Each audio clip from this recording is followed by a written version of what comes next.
Et donc, je me retrouve avec dans un bras mon beau bouquet de tournage. Dans l'autre, je tenais le seau de mayonnaise en plastique avec le crâne de chiqueur de tabac de la Renaissance prêté par Philippe Charlier. Et là, on longe les quais de Seine et la Tour Eiffel s'est mise à scintiller.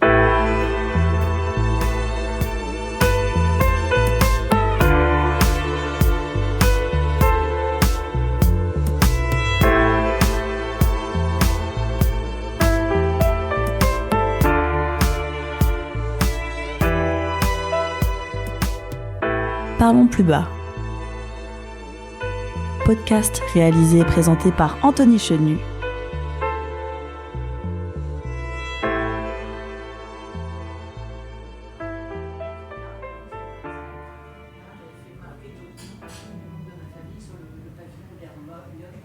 Pour ce deuxième épisode, j'ai rendez-vous avec Clémentine Portier-Kaltenbach. Elle est chroniqueuse de l'histoire et autrice de plusieurs ouvrages de vulgarisation. C'est dans son appartement, situé au cœur du quartier latin, à Paris, que je la retrouve. Il est 15h.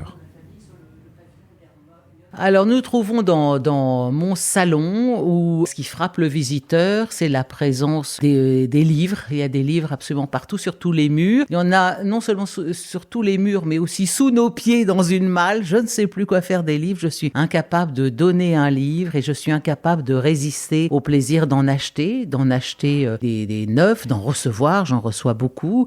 Et puis aussi d'en acheter dans des brocantes, des vides-greniers. Il y a des livres qui crient mon nom. Vous savez, c'est ce livre sur les quais, vous fouillez un peu, et puis il y a « Ah, voilà celui qui me manquait ». Longtemps, j'étais incapable de résister à l'achat d'un vieil historia. J'adore les couvertures acidulées, toujours des toiles qu'on n'a jamais vues ailleurs que sur les vieux historias. Et un beau jour, mon mari, qui est peut-être beaucoup plus un homme d'action que moi, de ce point de vue-là, a trouvé sur le Bon Coin un collectionneur qui vendait les 600 premiers numéros d'historia en Normandie. Il m'a dit « Clémentine, nous partons ce week-end ». Et nous sommes allés acheter les 600 historia.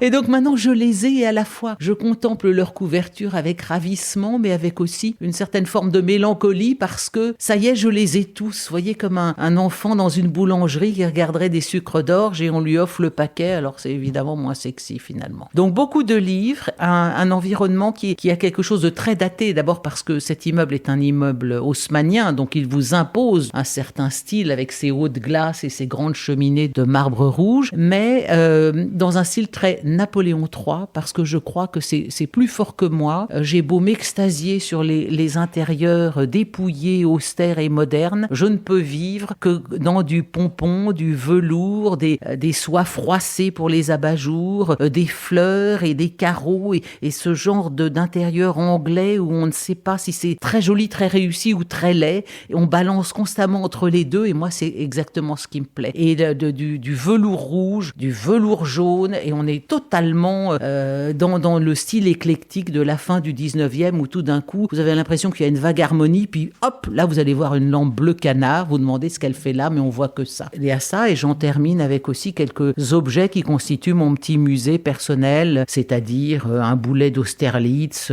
un éperon à tête de coq, à crête de coq, qui a été probablement qui a agrémenté la botte d'un cavalier français à Pratzen, à Austerlitz. C'est peut-être même un éperon de Murat, allez savoir. Voilà, oui, des petits objets glanés ça et là qui peuvent n'avoir aucune valeur vénale et qui, privés du petit papier, de la gommette ou de l'étiquette qui racontent leur histoire, partiraient immédiatement à la poubelle. C'est ça qui est magnifique et unique dans un objet à histoire. Mon royaume est celui, du détail, du secondaire, des replis de l'histoire, de ce qui ne va jamais intéresser au premier chef, des fragilités, des héros qui se cassent la gueule, du tragicomique parfois. Et c'est pour ça que dans les sujets d'histoire auxquels je me suis intéressée jusqu'à présent, je suis toujours dans les marges de l'histoire. Je m'intéresse aux cheveux, aux os, aux dents des grands de ce monde. Je m'intéresse aux embrouilles familiales de nos rois quand on s'intéresse à leur conquête, à leur réalisation.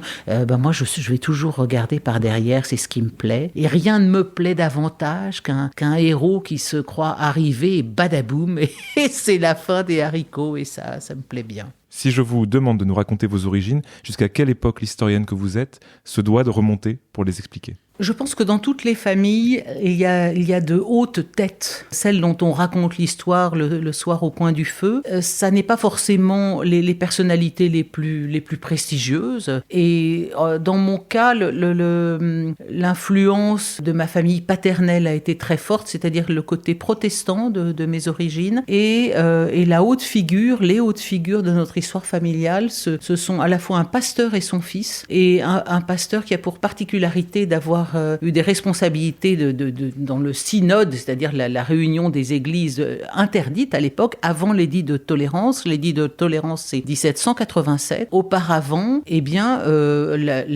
avait pas de liberté de culte, et ce pasteur faisait des prédications clandestines dans la Drôme et les Cévennes, sous un pseudonyme. Il s'appelait le pasteur Colombe, et il a dû fuir la Drôme, la Baume cornillane dont il était originaire, parce qu'il était condamné à mort pour avoir pratiqué la RPR, c'est-à-dire la religion prétendument réformée. Donc il a passé l'école de montagne et il est venu s'installer dans une région qui s'appelle le Trièves, à 60 km au sud de Grenoble. Et la ville de Mainz, où s'est marié le pasteur dont je disais quelques mots à l'instant, a été considérée pendant longtemps comme la petite Genève du calvinisme. Ça a été un haut lieu de l'histoire du protestantisme. C'était proche de la Suisse, donc il était facile de la gagner assez rapidement.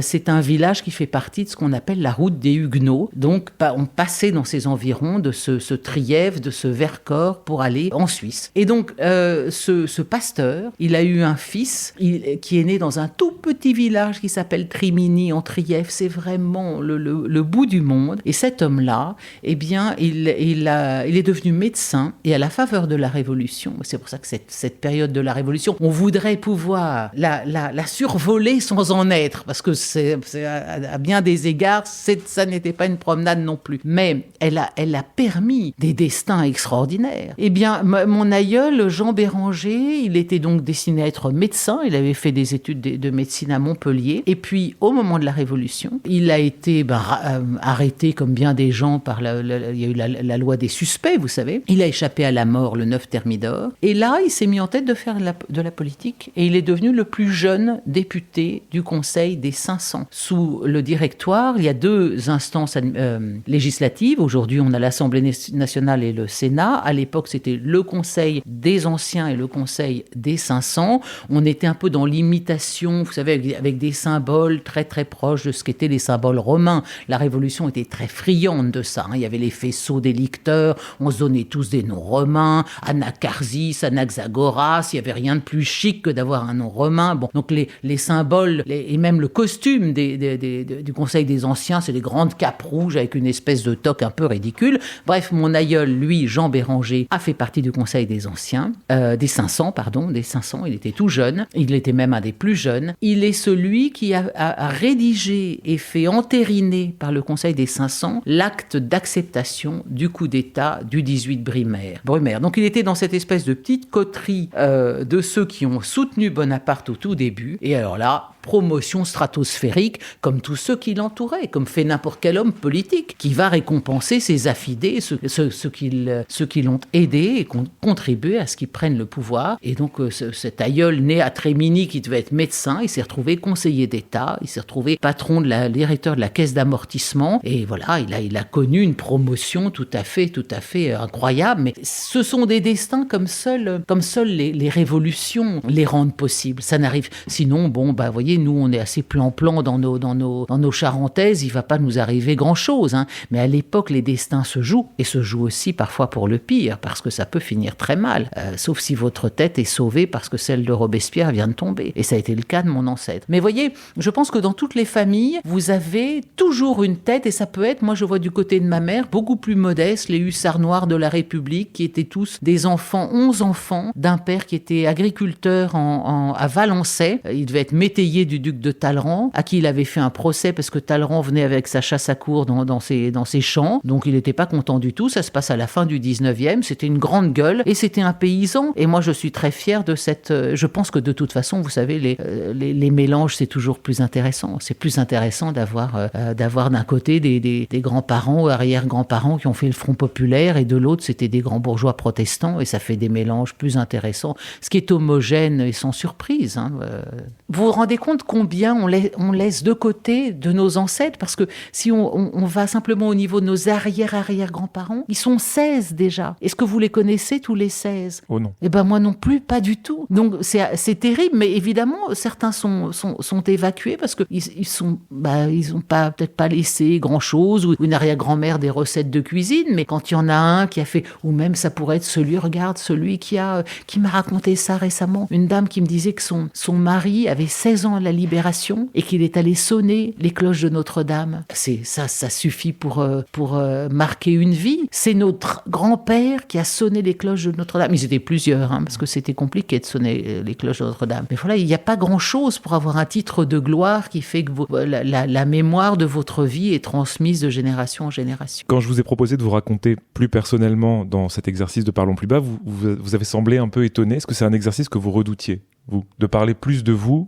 plutôt que de l'histoire ou des autres? J'ai un sentiment partagé là-dessus. Je pense que par éducation, oui, ça n'est pas un exercice auquel j'aime me livrer particulièrement. Et en même temps, je me suis rendu compte, alors ça c'est un souvenir très précis, je donnais des cours dans une école de commerce sur les institutions politiques européennes. C'était ma très très brève expérience de prof. J'ai trouvé ça passionnant. Mais en revanche, quand je me suis retrouvée avec des tas de 60 copies, là j'ai trouvé que c'était un cauchemar. Je me suis dit plus jamais ça, et j'ai été saisie d'une admiration absolument immense pour tous mes profs qui ont fait ça pendant toute ma scolarité, parce que c'est quand même très austère. Mais voilà la réflexion que je me suis faite. Je devais faire quelque chose sur les institutions allemandes. J'ai commencé à raconter ce que c'était que l'Allemagne de l'Est au lendemain de la guerre, ce qu'était l'Allemagne, etc. Quand j'avais 15 ans ou 16 ans, mon père était président des associations familiales protestantes de France, et il recevait régulièrement des pasteurs allemands et des pasteurs d'Allemagne de l'Est, où il restait une église assez vivante, mais très brimée, comme l'a été l'église dans tout le bloc de l'Est. Donc, lorsque vous étiez fille de pasteur, moi j'ai fait des séjours en Allemagne de l'Est à l'époque, elles n'avaient pas le droit, par exemple, d'apprendre l'anglais, parce qu'elles étaient filles de pasteur, ou pas le droit de passer leur bac. Donc, pratiquer une religion en Allemagne de l'Est, en ex-RDA, c'était très difficile, c'était compliqué. On ne pouvait pas totalement vous empêcher de sortir. Les retraités avaient le droit de sortir, parce que quand vous êtes retraité, vous êtes un poids pour la société, donc là vous pouvez aller voir ailleurs. Mais ces leaders de l'église protestante d'Allemagne de l'Est, on les laissait sortir, mais tout seuls. Donc vous ne pouviez jamais sortir avec votre femme, vos enfants, etc. Non. Et mes parents recevaient ce jour-là un pasteur qui avait été l'aumônier de Rudolf Hess à Spandau. Vous savez que Spandau, c'était la prison de Berlin-Est où ont été emprisonnés tous les leaders du nazisme qui n'ont pas été condamnés à mort à Nuremberg. Et il nous racontait les brimades régulières que subissait Rudolf Hess, parce qu'il y avait vous savez, sur cette zone à Berlin-Est, il y avait une sorte d'alternance, donc elle était dirigée par les Français, puis par les Anglais, puis par les Russes. Racontant ça à des jeunes gens de 18 ans, au tableau, dans mon exposé sur les institutions allemandes, et tout d'un coup, je me surprends à dire ça, en dire, mais oui, j'ai rencontré l'aumônier de Rudolf Hess à Spandau. Cette prison n'existe plus depuis très longtemps, Rudolf Hess non plus.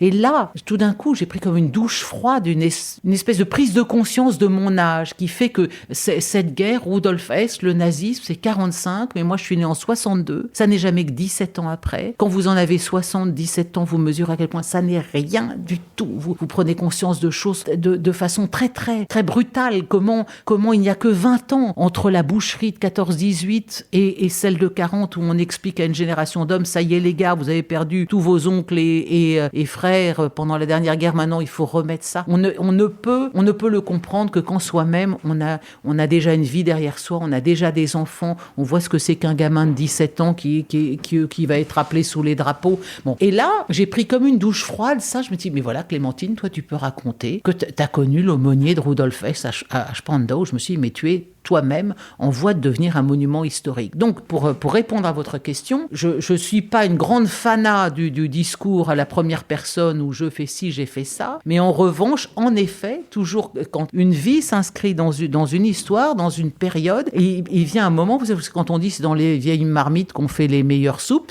il est certain que le témoignage direct de celui qui a vécu ces choses-là, qui aujourd'hui paraissent très loin, il est précieux et que je commence moi-même à être à la tête de souvenirs souvenirs et d'expériences qui peuvent passer pour des vieilleries. Et de fait d'avoir connu en effet Berlin avant 89, avant le mur, quand les soldats américains prenaient des visas de journée pour aller narguer les soldats russes à Berlin. Enfin, voilà, du coup, je pourrais raconter ça va paraître très kitsch, mais parce que oui, moi-même, maintenant, j'ai 60 ans, donc j'ai vécu des choses qui peuvent intéresser ou troubler, comme lorsque mon grand-père me racontait ses souvenirs de captivité dans un stalag dont il a essayé de s'évader à plusieurs reprises. Vous savez, le lien affectif est un très puissant vecteur d'intérêt. Moi, j'ai entendu 100 fois mon grand-père me raconter ses 4 années de prisonnier de guerre. Mais comme je l'aimais profondément, il pouvait me les raconter 150, ça me dérangeait pas du tout. Et il y a des choses qui se sont inscrites comme ça de façon indélébile parce qu'elles m'ont été racontées par quelqu'un que j'aimais. Donc, bien sûr, quand vous pouvez créer un lien ou un lien de confiance quand vous êtes professeur, il y a des professeurs, vous le savez bien, qu'on n'oubliera jamais. Moi, j'ai eu un prof d'histoire au lycée Fénelon.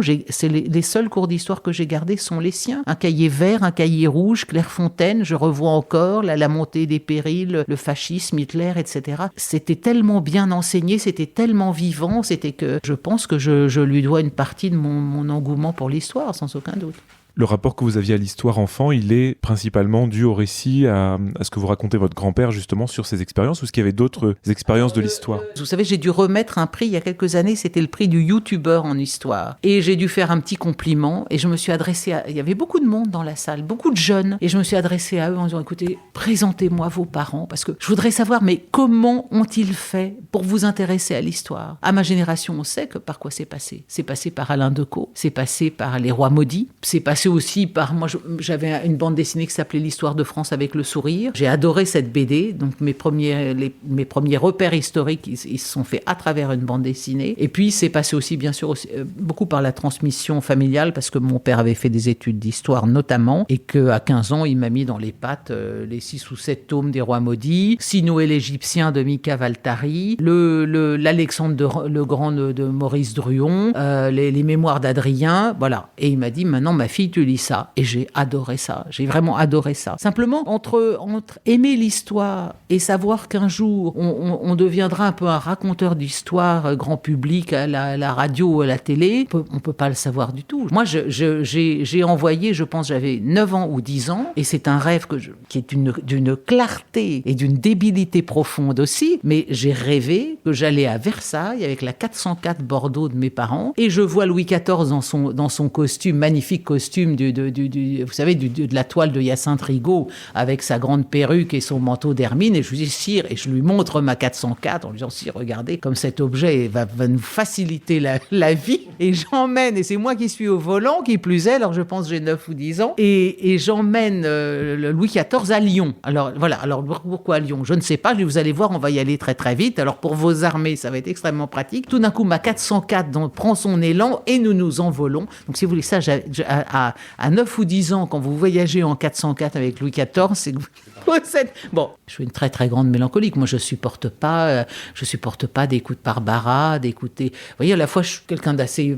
j'ai une certaine énergie, et je suis pas quelqu'un qui broie du noir, mais je vais pas aller chercher l'émotion qui broie le cœur, l'émotion triste, c'est les souvenirs joyeux, marquants, heureux, ça oui. Vous avez grandi à Paris ? Ah oui, ça, alors là, c'est peu de dire que je suis une vraie fleur de bitume parce que j'ai grandi à Paris, mais mon père est né à Paris. Ma grand-mère, qui était née en 1900, est née à Paris. Et là, voyez-vous, nous sommes dans l'ombre du Panthéon, dans le quartier latin, entre le Contrescarpe et rue de la Montagne Sainte-Geneviève. Eh bien, sous le directoire, mon aïeul Béranger, dont je vous parlais il y a quelques minutes, habitait déjà la rue Royer-Collard, qui a été amputée d'une partie pour créer le boulevard Saint-Michel. Donc mon aïeul habitait déjà là sous le directoire. J'adore Paris. Paris est une ville magnifique qu'on ne peut pas habiter comme on habiterait une boîte à camembert. Il s'est passé des choses à tous les pas de porte. J'ai consacré un petit bouquin à certains petits secrets de Paris. C'était une chronique dans Paris Obs il y a des années déjà.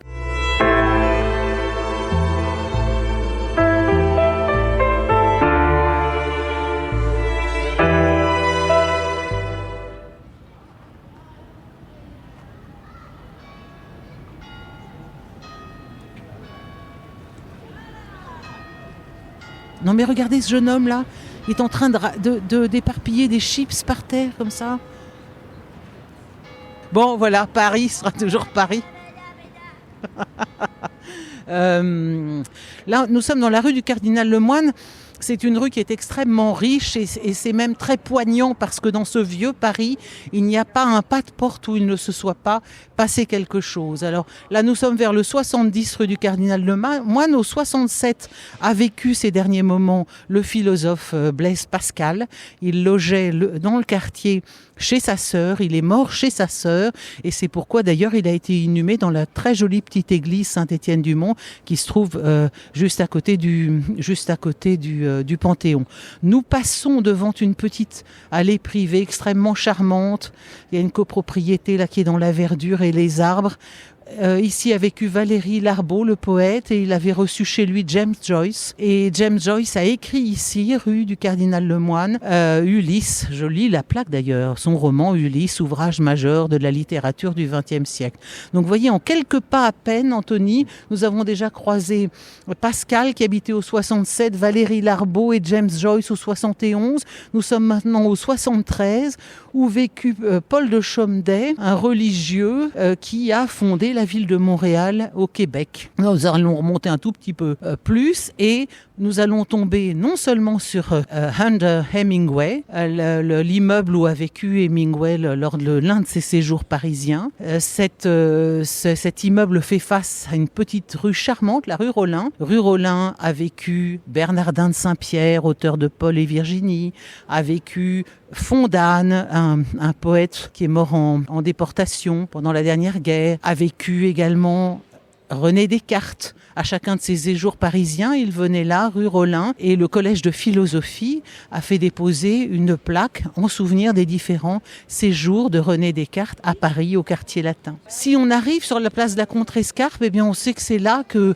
Rabelais venait boire un pot quand il était au collège des Capettes, sous l'actuelle bibliothèque Sainte-Geneviève, place du Panthéon. Calvin, Ignace de Loyola, Rabelais ont tous été élèves au collège des Capettes. C'était un quartier très vivant, ici le quartier latin. Donc vous voyez, c'est quand vous traversez ce genre de rue, que vous levez un peu le nez, que vous voyez ces plaques, vous prenez conscience du fait que cette ville de Paris, une ville très ancienne, qui naît dans l'histoire avec le récit de la guerre des Gaules de César, c'est comme ça que Lutèce apparaît dans l'histoire pour la première fois, eh bien c'est une ville très ancienne qui s'identifie totalement à l'histoire de France et cette histoire-là doit être aimé, doit être respecté, parce que voilà, on n'est pas là dans une ville nouvelle. Regardez là au bout, là, on est rue Thouin. Et rue Thouin, et vers le bout, on voit cet arbre majestueux. C'est l'immeuble où a vécu Diderot.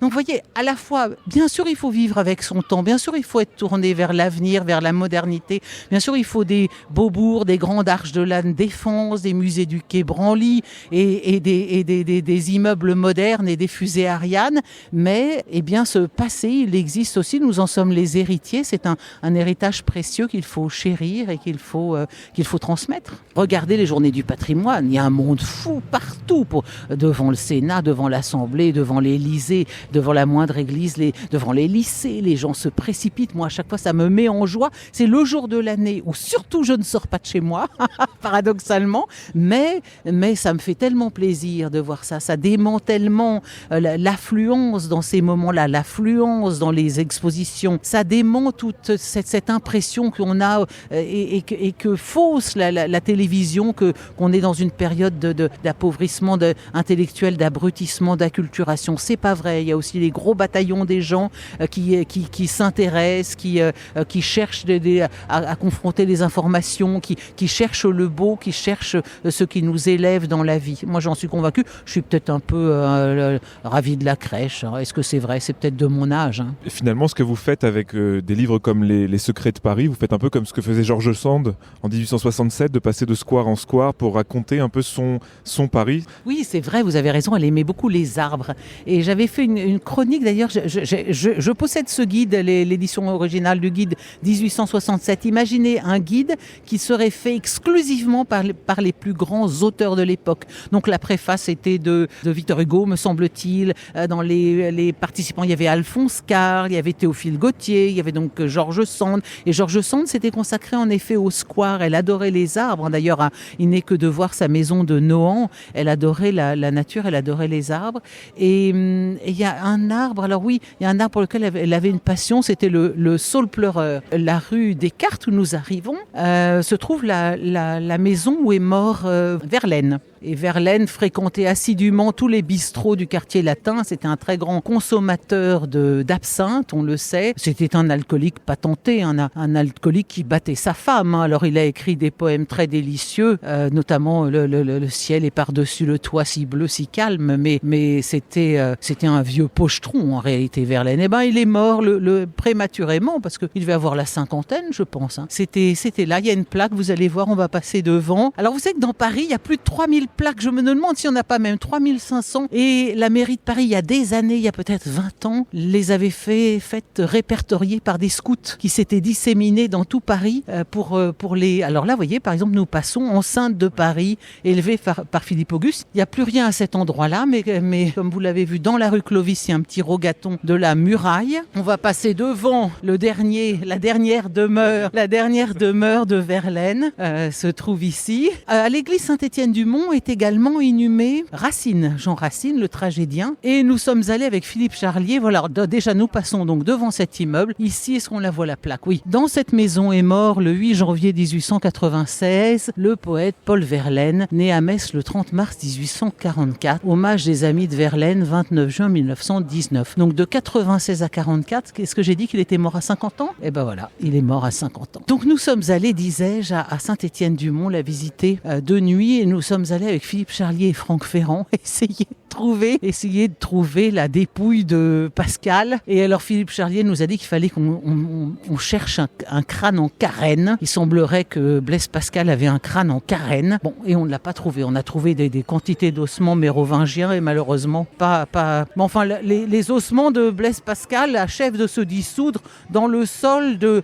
Saint-Étienne-du-Mont avec moult princesses mérovingiennes. Bon, ce qui est un destin grandiose malgré tout. Donc ça, c'est la caractéristique de ce quartier latin, si vous voulez, c'est que le passé est absolument partout. Si on descend par la rue Monsieur le Prince, il y a cet endroit, cet immeuble où Blaise Pascal a eu ses nuits de feu. Si vous descendez la rue du Puy-Train vers le carrefour de l'Odéon, vous passez devant l'ancien domicile de Marat, là où il a été assassiné. C'est actuellement la pointe de la fac de médecine. Là où se trouve la statue de Danton, carrefour de l'Odéon, c'est là qu'était la maison de Danton.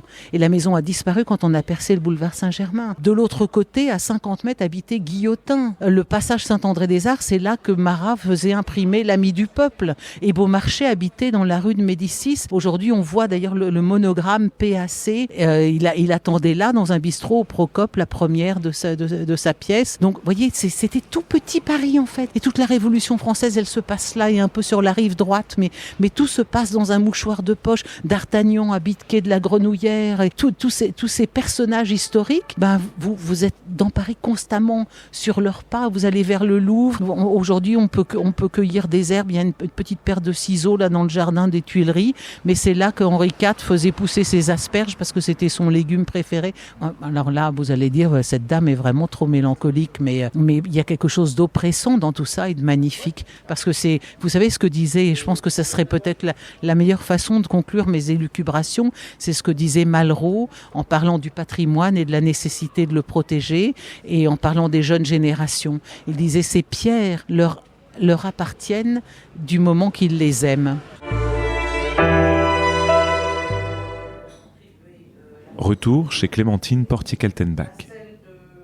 Vous avez commencé à étudier à l'Institut d'études politiques à Paris. À quel métier vous vous destiniez à cette époque-là? Je pense qu'il y a une erreur de casting de parents qui veulent bien faire. C'est-à-dire que mon père était haut fonctionnaire, il était conseiller à la Cour des comptes. Il a eu énormément d'activités associatives et il a pensé que j'étais sans doute taillée pour ça aussi. Donc j'ai fait un certain nombre de stages à la fois ou dans la presse ou auprès d'hommes politiques. Et en sortant de Sciences Po, je me suis retrouvée à travailler pour Bernard Stasi. C'était les débuts de l'institution régionale qui était inaugurée à l'époque, et donc je me suis retrouvée du jour au lendemain, moi qui étais la vraie parisienne, à quitter papa-maman, à quitter Paris et à commencer à travailler. Alors je me suis retrouvée à Chalon-sur-Marne où venait d'être inauguré le conseil régional de Champagne-Ardenne, parce que Bernard Stasi était député maire d'Épernay et président du conseil régional de Champagne-Ardenne. Et en fait, cette année-là, c'était les présidentielles, donc tout le cabinet et le staff de Bernard Stasi était très accaparé par par ça. Ce qui fait que c'est plutôt une année où je me suis ennuyée. J'ai jamais fait autant de piano de ma vie. Ça n'a pas été une expérience très... Et puis, si vous voulez, en fait, j'étais pas faite pour rédiger des décisions. Alors, nous sommes très heureux de vous annoncer que nous allons inaugurer cette magnifique salle polyvalente qui servira aux jeunes générations. Bon, voilà, en fait, c'était ma fille aujourd'hui, c'était méga boring, c'était très rasoir. J'étais pas du tout faite pour ça. Mais si vous voulez, quand on peut pas savoir quand on a 20 ans, comment savoir que on fait de l'histoire, on aime ça. J'ai fait de l'histoire et un jour, là aussi, j'ai eu une illumination. C'est que j'avais un cours d'histoire ancienne et il y a un professeur avec ses lunettes à quadruple foyer qui est arrivé avec sa petite mallette sous le bras. Et là, il s'adresse à nous, enfin, un être tout ratatiné, tout poussiéreux. Et il s'adresse à nous en disant « Oui, et voyez-vous, à Délos, on a trouvé des os de bouc. Ce qui prouve bien qu'il y a eu là un sanctuaire apollonien. » Il était là absolument en transe à nous raconter ça. Et là, je me suis dit « Ah non, mais non, jamais de la vie. Je veux être au bord de l'épectase parce que j'ai trouvé un nonos. Enfin, non, je voulais pas enseigner. J'aime beaucoup parler en public, j'aime beaucoup raconter, mais et c'est pour ça que je suis très admirative de ce métier de prof. C'est que je savais que je ne voulais pas être prof d'histoire, je ne serais pas prof d'histoire. Mais comment pouvais-je savoir qu'un jour, parce que j'ai fait toutes sortes de métiers avant ça, finalement, moi, j'ai trouvé ce que j'aurais dû faire depuis toujours à 45 ans. Et voilà pourquoi j'ai toujours dit à mes enfants, vous savez, on peut se tromper, on peut changer. Il faut pas accepter se faire imposer un métier parce que vous avez fait une école d'ingénieur, monsieur, donc vous devez être ingénieur. Non, pas du tout. Vous pouvez changer. On n'est pas destiné à un métier en particulier. Je pense que notre époque est beaucoup plus tolérante pour ce genre de changement de braquet que ne l'était la nôtre. Je veux dire notre époque pour nos jeunes. La question du sens au travail. Et moi, j'ai trouvé ça, c'est-à-dire le jour, et c'est ce que je souhaite à mes enfants de tout cœur. J'espère qu'ils auront la même chance. C'est qu'un jour, je sortais c'était un tournage de Secrets d'Histoire à Boulogne. Alors, on les tournait par 3 ou 4. C'était les débuts de Secrets d'Histoire quand c'était une émission diffusée l'après-midi sur France 2 avec du documentaire et une équipe de chroniqueurs dont je faisais partie. Et on tourne une émission sur Marie Stuart. Philippe Charlier, qu'on appelle aussi le médecin des morts, qui depuis est resté un très grand ami parce que pratiquement le jour même où nous avons été reçus dans une forme de casting, on a réalisé qu'on habitait tout à côté l'un de l'autre. Il m'a proposé de venir voir la relique de Jeanne d'Arc qu'il avait chez lui sous son lit. Inutile de vous dire que là, vraiment, je ne pouvais pas ne pas répondre à cette proposition trop tentante. Bon, donc là, on avait tourné l'émission sur Marie Stuart et Philippe Charlier avait apporté un crâne. Et c'était un crâne de fumeur de tabac de la Renaissance, de chiqueur de tabac, parce que me montre doctement Philippe Charlier, tu vois, la Clémentine, on voit que les sinus ont été attaqués par la tumeur, donc cet homme-là a dû chiquer beaucoup de tabac et il en est mort. Bon, il avait apporté ce crâne pour pouvoir montrer à l'antenne comment le bourreau avait dû s'y prendre à 3 fois pour décapiter Marie Stuart. Parce qu'il a commencé, il avait un peu bu, il était ému à l'idée de décapiter une femme et une reine, qui plus est. Donc il avait bu un coup de trop et au premier coup, sa lame a ripé sur l'occiput. Donc Philippe nous montre ça à l'antenne. Ok, quid erat, quod erat demonstrantum. Bon. Et puis Philippe me dit, écoute Clémentine, je dois partir d'urgence, j'ai un avion, parce que je vais justement à Paros ou à Délos examiner des latrines pré-hellénistiques. Bon, puis-je te confier le crâne? Oui, pourquoi pas. Alors il me confie une sorte de seau en plastique dans lequel d'habitude on met je sais pas quoi, de la mousse au chocolat. Et il me dit, voilà, tu le gardes, je reviens d'ici 1 mois, garde ça chez toi. Alors, je devais rentrer à la maison, j'étais toute pomponnée, j'avais un bouquet de tournage magnifique, parce que c'était des grosses journées intensives, mais dans la boîte de prod de Secrets d'Histoire, très généreusement, nous couvrait de fleurs à la fin des tournages. On me chope un taxi-moto, et donc je me retrouve avec dans un bras mon beau bouquet de tournage, dans l'autre, je tenais le seau de mayonnaise en plastique avec le crâne de chiqueur de tabac de la Renaissance prêté par Philippe Charlier. parliez. Et là, on longe les quais de Seine et la Tour Eiffel s'est mise à scintiller. Et je me suis dit, voilà, alors là, la vie est belle. Je gagne ma vie en faisant exactement ce que j'aime, en rencontrant des historiens, en racontant des histoires. Et c'est ce que j'aurais dû faire, sans doute, depuis le début. Vous êtes aussi contributrice au supplément parisien du Nouvel Obs. Et là, vous allez déjà faire des chroniques historiques dans ce format. Mais à l'écrit cette fois-ci. Oui, j'étais dans une angoisse à l'idée de devoir rendre ça. Je me souviens de la première, c'était sur la statue du Pont-Neuf. Et je voulais raconter, maintenant il y a eu un tel engouement pour l'histoire de Paris, des visites dans Paris. Tout le monde sait ça maintenant, mais à l'époque c'était 2004. Donc vous voyez, c'était il y a 20 ans. C'était beaucoup moins connu. Alors j'ai raconté comment le ciseleur qui a réalisé ce cheval à partir d'une statue de Napoléon qui était au sommet de la colonne Vendôme, eh bien le ciseleur était un fervent bonapartiste, donc sans doute le savez-vous, il avait fourré la panse du cheval avec des libelles bonapartistes, des reliques bonapartistes, une petite statue de représentant Bonaparte. Et donc ce qui est extraordinaire quand on voit ce cheval avec le vert galant sur le Pont-Neuf, c'est que le cheval lui-même est entièrement bonapartiste et le socle est entièrement royaliste, parce que quand elle a été inaugurée, cette statue, eh bien on a mis la Henriade de Voltaire, une copie de la charte de 1814, et à ce moment-là, c'est Louis XVIII qui est au pouvoir. Donc c'est une sorte d'arène politique. Et je me revois en train d'écrire ça, et j'étais là à me dire, alors est-ce qu'il faut que je mette il fourra la panse ou alors il truffa la panse? Alors je me posais des questions à n'en plus finir, vraiment j'avais de la grosse pression, et alors qu'en fait les secrétaires de rédaction, après vous trouvez un bon titre, ils vous le changent, vous comprenez pas pourquoi. Faut pas avoir trop d'amour propre quand on débute en écrivant. Donc là, et comme les gens sont flemmards, et comme les gens ont le nez dans le guidon, et comme les gens n'ont pas le temps, eh bien ils se contentent de peu, ils vont se dire tiens, et c'est ce qui m'est arrivé après. C'est-à-dire que j'ai eu la chance de faire un premier livre, c'était un hasard amical incroyable, mais celui qui me l'a donné a dû regarder, a dit cette dame, elle écrit dans le Nobs, donc elle sait écrire, donc je lui propose de faire un livre. Mais non, je savais pas écrire, je m'imaginais pas du tout en train de faire un livre, je m'imaginais pas du tout que ma première émission de radio me donnerait une chronique radio, que ma première émission de télé me donnerait une participation dans une émission de télé.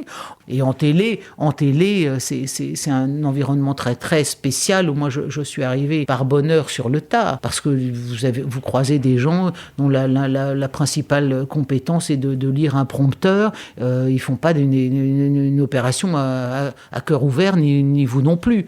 Et là tout est question d'éducation, c'est-à-dire de pas croire qu'on existe et qu'on est quelqu'un d'important. Et quand vous arrivez dans ces milieux de regarder nos footballeurs, quand vous arrivez dans ces milieux d'argent, de griserie, alors où vous avez eu des parents qui vous ont dit attends, on fait pas n'importe quoi, ou vous vous prenez au jeu, puis vous vous dites, vous engueulez les autres, vous êtes condescendant, vous faites des caprices pour rien, c'est tout et son contraire, ces milieux-là, de la télé, de l'argent facile, du narcissisme. Vous devenez très très sensible à l'impression que vous produisez, à votre vieillissement, ça rend bête un peu. Donc le grand public va vous découvrir aussi à travers les publications que vous allez réaliser, avec des titres qui révèlent votre ton quand vous racontez l'histoire. J'en cite juste 3 pour se donner un aperçu. Histoire d'os et autres illustres abattis, les grands héros de l'histoire de France et embrouille familiale de l'histoire de France. Est-ce que c'est une manière de désacraliser un peu ce qu'on se représente comme étant la grande histoire, etc. Même quand on s'intéresse à la petite histoire, à des domaines qui n'ont pas été traités, ça peut toujours déboucher sur une réflexion plus approfondie. Alors, c'est le cas pour les héros. Ils firent parler d'eux non pour le meilleur, mais pour le pire. C'est-à-dire tous les lampistes ou les boucs émissaires ou les vrais responsables de nos plantages nationaux. Eh bien, je pense qu'il y a la matière à une véritable réflexion pour des universitaires. Comment un peuple communique-t-il sur ses échecs, sur ces désastres nationaux? Les Américains, c'est I shall return, il faut rebondir sur ces échecs, c'est très important, c'est la vie comporte des échecs et on reviendra. Nous, les Français, on préfère oublier. Donc on n'aime pas parler de Waterloo, on n'aime pas parler de Bazaine, de Sedan, ça nous plaît pas. Bon, la façon dont les Anglais, eux, ils adorent parler de leurs grands nuls. Ils ont tellement confiance en eux qu'ils ont publié un nombre incalculable de les nuls sur terre, nuls sur mer, nuls dans les airs, nuls dans l'administration, 2000 ans d'incompétence totale au pouvoir. Enfin, ils ont une immense autodérision parce qu'au bout du compte, ils sont droits dans leurs bottes. Alors que nous, je me suis rendu compte, en voulant faire ce livre sur les grands nuls de l'histoire de France, que ça n'existait pas. En fait, personne ne l'avait fait. Personne n'avait eu l'idée d'aller regarder uniquement quels étaient les nuls de l'histoire. Et moi, je l'ai fait en n'ayant pas le souci d'édifier mon lecteur, mais de le faire rire aussi. Et après, libre aux universitaires qui, généralement, les livres de passeurs d'histoire, un peu comme les miens, ils les prennent entre deux doigts avec des pincettes d'un air dégoûté. Mais vous savez, je pense que l'accès à la grande histoire se fait par la petite. Moi, c'est ce qui m'est arrivé. Et je pense que nous sommes très utiles, nous, les passeurs d'histoire, grand public, dans les médias, les radios, les télés. Nous sommes très utiles, nous servons la grande histoire, mais d'une autre manière. Est-ce qu'un livre a déjà changé votre vie, votre vision de la vie ? Oublions l'histoire, oublions le côté les rois maudits, etc. Oui, il y a un livre, Une vie bouleversée d'Etty Hillesum. C'est un livre fondateur, je pense, parce que c'est une forme de référence à nos actions, de ce modèle de cette femme qui arrive alors qu'elle est, vous savez, qui était Etty Hillesum, elle s'est occupée elle était juive et elle a délibérément rejoint un camp où des enfants juifs étaient prisonniers. Elle les a accompagnés à Auschwitz, elle est morte à Auschwitz. C'est un moment, pour la faire courte, si j'ose dire, elle réalise qu'elle est en train sa haine pour les nazis est en train de la détruire et qu'il faut que cette énergie-là, elle l'utilise de façon positive et qu'au lieu de penser à un drame qui est en train de survenir et qui verra sa fin, et elle le sait déjà, elle arrive à mobiliser cette énergie au service des enfants dont elle s'occupe. Vous contribuez aussi à remettre en lumière certaines femmes de l'histoire dans vos chroniques, ouvrages. Je pense aux femmes pendant la guerre 14-18, je pense aux championnes, aux médaillées, et je pense aussi aux femmes célèbres par voilà, encore la petite histoire qui les entoure. Est-ce que c'est pas là finalement le plus grand champ de recherche pour un historien, un chroniqueur de l'histoire ? Je me le sers, puisque avec ma sœur Lorraine, on a fait un livre sur les championnes. Donc, et puis mon dernier bouquin, c'est un recueil de chroniques sur le mot secret des femmes célèbres, c'est-à-dire raconter un petit morceau d'histoire de femmes célèbres, un peu inattendu par le truchement d'un mot. Donc j'ai découvert beaucoup de femmes. Oui, j'ai découvert beaucoup de femmes grâce à ce livre, parce que là, il y en a pas loin de 150, dont certaines. Regardez, par exemple, si je vous dis Greta Lagerlöf. Qui est Greta Lagerlöf ? Faisons un micro-trottoir. Là, je pense que bon. C'est la première femme prix Nobel de littérature en 1909. Et surtout, ce qui m'a frappée en découvrant toutes ces femmes, c'est à quel point, il y a eu des blessures d'enfance qui ont fait ce qu'elles sont devenues. La belle Otero, violée à l'âge de 11 ans. Niki de Saint-Phal, abusée par son père. Lee Miller, l'égérie de Man Ray, violée par un voisin de ses parents. Flora Tristan, première féministe qui était une femme battue pour le coup. Et vraiment, je suis pas quelqu'un c'est pas tellement ma génération peut-être aussi, mais je suis pas quelqu'un de très très féministe si vous voulez, mais pas féministe de combat. Mais en voyant toutes ces femmes-là, je me suis dit, mon vieux, elles ont traversé de ces trucs et c'est pas très connu la plupart du temps. Regardez l'histoire de Louise Michel, qui était une enfant naturelle. Enfin, il y a bien des hommes, des personnages majeurs de l'histoire de France masculins qui ont été oubliés et les femmes a fortiori. Donc, qui est un retour de bâton, qu'on aille chercher Louise de Kéralio, la première femme rédactrice en chef, puis des travaux des poétesses, des femmes écrivains, des Émilie du Châtelet, dont Voltaire a présenté les travaux à l'Académie des sciences parce qu'une femme ne pouvait pas le faire, de ces femmes peintres. Donc il y a toutes, et puis toutes ces femmes qu'on traitait de bas bleus, qu'on renvoyait à leur cuisine. Donc c'est toutes ces oubliées de l'histoire. Bien sûr, il fallait leur redonner une voix. Ça n'est que justice. Est-ce que vous diriez de vous que vous êtes une femme engagée ? Je l'ai été, je le suis moins. Je pense qu'il y a aussi un peu des âges de la vie. Je le redeviendrai quand je vais arrêter de travailler, quand je serai à la retraite. Mais parce que j'ai toujours été une militante associative comme mes parents. Mes parents étaient très, très, très ardents, très, très engagés, militants dans le monde du protestantisme, de la famille. Mon père a contribué à créer les premières associations musulmanes en France France avec un collège de parrains où figurait à la fois l'académicien monsieur Bourbon-Busset, Élie Chouraki, auteur de la Bible de Jérusalem, ancien maire de Jérusalem, Leïla Chaïd, qui était la déléguée en France pour la Palestine et pour les protestants Mon Père. Ils ont créé une association de caution qui aidait des étrangers à créer des entreprises en France. Mon père a créé un laboratoire d'observation des réalités associatives. Enfin, bon, mes parents étaient c'était tous azimuts. Et puis bénévolat obligatoire, donc entraide scolaire, lecture pour des aveugles. J'ai été visiteuse de prison avec le Génépi quand j'étais étudiante. On est allé jusqu'à il y a quelques années faire des soupes avec l'Armée du Salut, puis on s'est rendu compte que nos enfants étant petits, on prenait des babysitters pour aller faire des soupes avec l'Armée du Salut. Donc là, engagement politique aussi avec la seule fois où vraiment on se soit engagé beaucoup avec mon mari, c'était pour la semaine des 4 jours, avant les 35 heures, et parce que c'était un mouvement dans lequel il y avait à la fois des ouvriers, des cadres, des femmes, des hommes, de façon paritaire, parce qu'on considérait qu'il était dans notre intérêt à tous collectivement de dégager du temps pour ceux qui ont assez d'argent et pas assez de temps, et de créer de l'emploi. Donc ça, on a été assez engagés là-dedans. Le mot de la fin, il est pour vous. Vous pouvez dire ce que vous souhaitez aux auditeurs du podcast Parlons plus bas.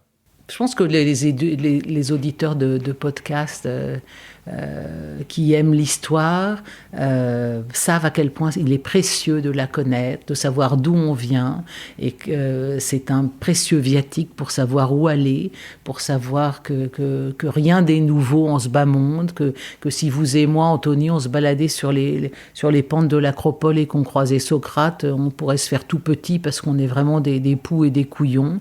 On est toujours, on est beaucoup décrit globalement comme on dit qu'on devient crétin et qu'on regarde Hanouna, mais je pense que c'est pas vrai. Je pense que beaucoup de choses se font un peu dans le secret des maisons et des cœurs. On a tous envie, on a tous de la curiosité, on a tous envie de s'élever, d'être moins bête. Moi, je suis très très optimiste. Je crois vraiment dans la volonté des uns des autres de devenir meilleurs, mais c'est peut-être mon côté paroissienne et dame patronesse. Oui, c'est possible. Oui.